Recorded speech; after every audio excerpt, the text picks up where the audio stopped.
Hey guys, Smooth JK here. I wanted to talk about the Brave Frontier crossover or the collaboration.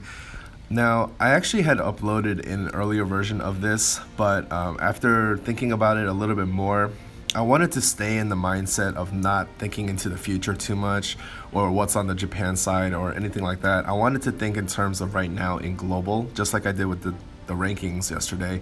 And I think that seems to be helpful for people because everybody already knows like some of these Japan resources and things like that. They can look it up for themselves, and there's people who've been playing the Japan version longer than I have. Well, I've never played it, but they basically know a lot more than I do about any kind of future content. But my if there's anything that I'm good at in this game, or if I have an area of expertise, it's right now, what I see right now. So that's what I'm going to talk about with regard to the Brave Frontier collab. So I apologize if you saw the earlier video and if it threw you off a little bit, but I'm going to tweak what I said in terms of the meta right now in global. So with that being said, let's just go through the event. It's going to take place in a couple of days. I'm like super excited. Like I can't even. I'm going to be farming so much. Like I already joked around with Broadway saying that I'm just going to never sleep during this thing because it's going to be so much to do. But okay, so the first thing we're going to talk about is login campaign, and there's not much to talk about here. I mean, it's pretty cool stuff. Day 5, I would save those fire shards, those tickets or whatever, for another character because you do not want to use it on Vargas because his shards are actually going to be farmable, so there's no reason to waste these on him. What these are, if you're unfamiliar, is that you can use those on any character to limit break them. So it's like having 5 shards of that character as long as they're fire element. And again, if you are able to farm up Vargas, why would you use something like that? Use something relatively rare on him. So don't use it on him. Just wanted to throw that out there. So the new units, Vargas and Selena. Originally, I was kind of a little bit low on Vargas, and far into the future again in the Japan version and everything, he is not considered that strong. And he is a free unit, so why would he be super strong? But he starts out at 1 star and he goes all the way up to 5 stars. Now, the main thing that I'm going to change from what I said before is that I actually think right now he's going to be very powerful for free-to-play players. And the reason I say that is because most people don't have job 3s unlocked for any character. So the fact that you're able to get this guy farmed up to job 3 is going to be actually a huge deal, because his job 3 is actually a legit job 3. It's not like Retzius or Mian, whose job 3s were kind of like other people's job 1s and 2s. His job 3 is actually equivalent to a real job 3. So job 1 soldier is just whatever. You're just going to get past that. You might not even need the passives for that, honestly. And then job 2 pyromancer is essentially a dark knight job, but it's just fire element instead of dark. So already right there, you're gonna have like a nice glass cannon build. He's gonna have a high damage but low defense kind of role there, which is fine. We have that already in like Diaz. If you have a Zangetsu, it's actually a little bit similar, except Zangetsu just loses agility rather than defense. But yeah, Vargas is essentially a Dark Knight. Think of him that way. So job 2, he's going to be a glass cannon. But what's significant about him is that job 3, Great Pyromancer, is essentially a Dark Cavalier job. So unless you're running around with job 3, Zahars or Anastasia or things like that, I guess Vault, that's actually a big deal for free-to-play players, because Dark Cavalier, if you don't know, is basically the improved version of Dark Knight. You get the crazy passives for attack. I can't ever remember if it's overdrive or over something else, but it's a passive that increases attack a ton. And yes, he is going to be very fragile, but if he's able to one-shot most of the enemies, then you're going to be good to go. Of course, you want to pay attention to the matchups and not run him up against water element enemies, but the fact that we get a legit job 3 for free and he's farmable is actually a big deal for free-to-play players.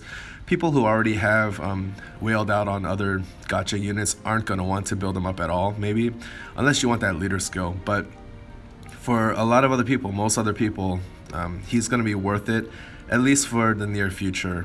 So, not all of us are running around with job 3 Dark Cavaliers. again, I kind of already went through this. Overdrive is one of his passives, and then Revenge of the Fire God. I don't know if that's going to be necessarily the best passive for him, but we'll see. But yeah, I think he's going to be worth using, at least in the near future. Now, Selena is probably the unit that most people are interested in, and for good reason. She's going to be a 5-star tank, very similar to Vettel. And what's significant about her is that, of course, she's potentially farmable, although I do think you need to pull at least one version of her off the banner, because it's going to be too hard to farm up that many shards on your own.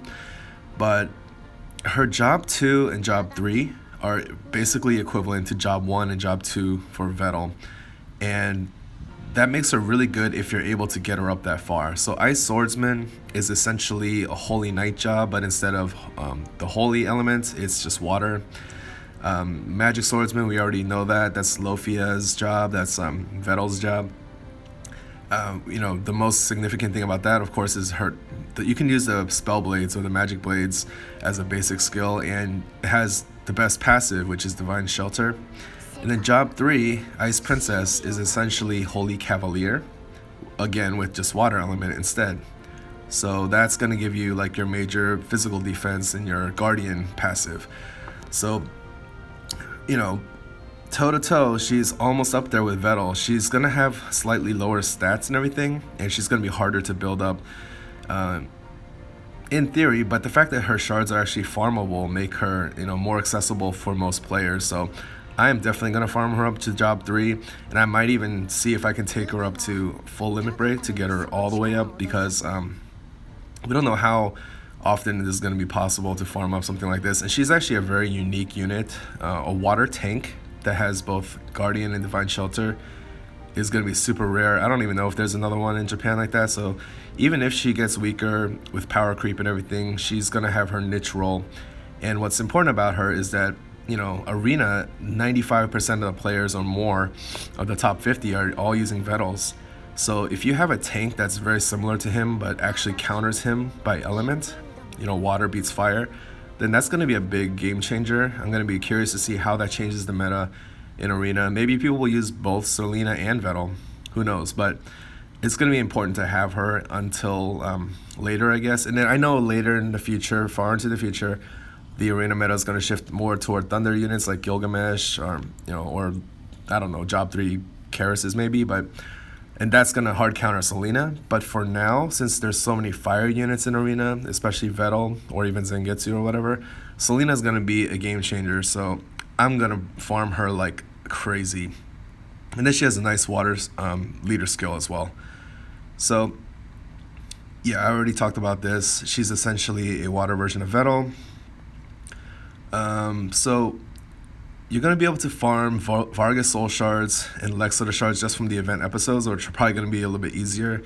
That's going to make you, obviously be able to limit break Vargas, and Lexota is going to be Selena's character-specific weapon.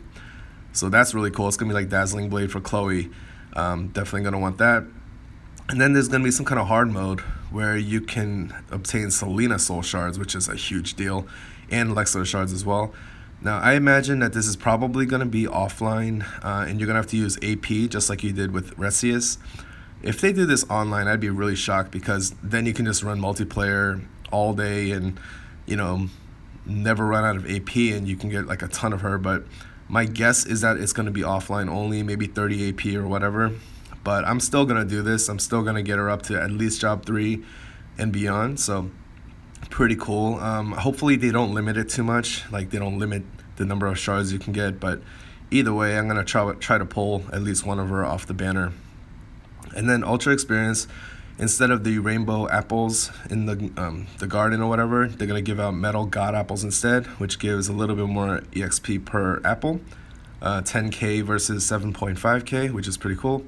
And you'll need that if you're going to build up Vargas and Selena. So yeah, pretty cool stuff. Also, this milestone campaign, I don't know what the milestones are necessarily. Maybe like we have to reach certain goals, or I don't know, get a certain number of likes. I don't know what this is, but what's significant here is that milestone 4 gives you 5 rainbow soul shards, and milestone 5 gives you Selena soul shards 15. So if you were to use these on Selena, like your kind of stuck and you want to get that job 3, this is 20 soul shards that you can use toward that. Plus, I recently got 5 rainbow soul shards from login bonuses, so that's 25, and that's just as good as having an extra copy of Selena right there. Now, if the soul shards for Selena are farmable enough, I will not waste the rainbow soul shards because those are very valuable. But if it is hard to get her up to job 3, then I'll probably consider it because she's going to be pretty important to have. So again, I'm not looking far into the future or anything. I don't know how viable they're going to be in like 3 to 6 months. But for right now, both of these units are going to have their uses. And I think especially for free-to-play players, these are a godsend. So I would be surprised if a whole bunch of people weren't running these characters in the near future. Of course, if you're a whale, you might have better options. But for the rest of us who don't have a bunch of job 3s, these units are going to be viable for a while. So anyway, that's my take on it. And let me know if you agree. And yeah, I'm really excited about this event. Let me know what you think, and see you guys next time.